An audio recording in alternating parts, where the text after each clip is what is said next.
1320 WILS, the Berlin attack. We'll stay out of some of the specifics in the timeline with this, but maybe look at, larger similarities out there. Truck, large group of people gathering, celebrating, whether it's Christmas this time, whether it was the fireworks on the southern coast of France last July, 86 people killed there, less in Berlin, no less frightening. It's following a consistent pattern, and can we learn from that pattern and therefore learn how to become a little bit safer, whether it's Germany, France, Britain, United States, you name it. Let's talk this morning with Dr. Alex Del Carmen, terrorism analyst and heading up the School of Criminology, Criminal Justice, and Strategic Studies at Tarleton State University in Fort Worth, Texas. Good morning. Good morning. Appreciate you being here once again, Dr. Del Carmen. Does it shape up to you to look like other attacks, and is this part of what you would say a page out of a terror handbook? It appears to have the same modus operandi, the same MO as the attacks in Nice, France a few months back.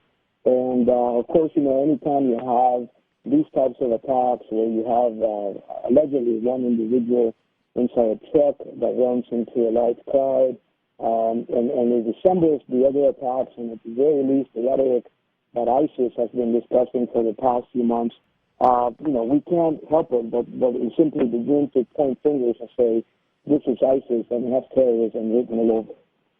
Yeah, we saw it, also with the attack, a different kind of attack, a specific targeted attack on a particular person, too, with the ambassador to Turkey. Do you see this, Dr. Del Carmen, as we talk about ISIS, do you think maybe that there's some, as they become more pinched, their fighters have been killed off to a huge extent? I'm not saying they're not dangerous, but the number of ISIS in the field fighters that have been killed is staggering. Their numbers way down, that they'll try to exert their sway and help with recruiting more by these kind of attacks here and there around the globe?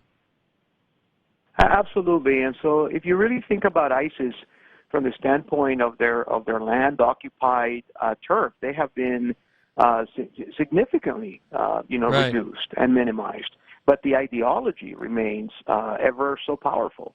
I mean, you have people all over the world that are wanting to join their cause. And the sad part is we have no way, from a law enforcement perspective, we have no way of being able to really begin to understand who among the citizens of our communities, whether in Europe, in Africa, in Asia, in the Middle East, or even here in the U.S., are actually going to follow that ideology and snap overnight and simply follow the same procedures and the same processes that we have seen all over Europe. I know they said at this particular Christmas market in Berlin that they had recently they said, not so much a ban, but they asked people to not bring in, what they call rucksacks, or we would call backpack. And that was probably post Boston Marathon bombing, large groups of people in a place like this, and kind of a explosive device, but, not really looking at the truck type thing. But how do you, again, at what point do you say, we've tried so hard to be safe that we can't go about enjoying our daily life. Therefore, that's what they want to accomplish as well. It's the balance here it's difficult. The balance is very hard, and if you look back at what the whole implication of terrorism is, the idea is to inflict terror in the nerves and the everyday existence of every one of us. And so they have won if we allow them to govern our every way and daily way of life. And so at the end of the day, what we have to do is draw the balance between being safe, being aware situationally of where we're going, while at the same time enjoying the liberties that freedom gives us. Is there a danger in Western countries that we go the other direction too far, that we react as a people, not as law enforcement or investigative or even intelligence, that we react too strongly the other way, and therefore create seeds of dissent, and that, and they like that idea too. They don't create so much terror, but we're already seeing some anger backlash there, and maybe a righteous anger backlash in Germany. Is there, in your mind, an inherent danger to that as well?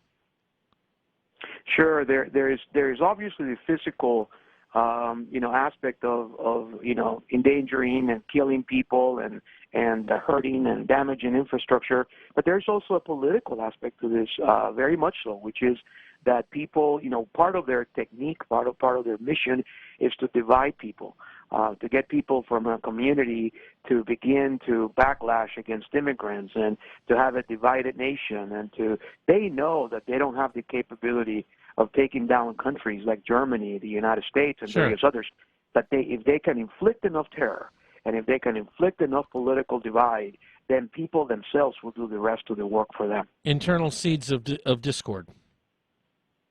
Exactly. The idea of having such a community that is so divided by all the things that we do on a daily basis, second-guessing our foreign policy, second-guessing our domestic policies, second-guessing our immigration laws, that they would have a people that would be so divided that they have then planted the seed of not only deception but hatred.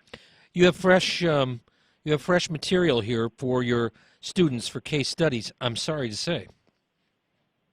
Unfortunately so, and we have seen, we often say that the two areas that you can go into as a field of study and not be unemployed are medicine and criminology, not in that order, because you'll always have folks that get sick, and sadly you'll always have crime. And in this case, with regards to terrorism, this is not the end chapter.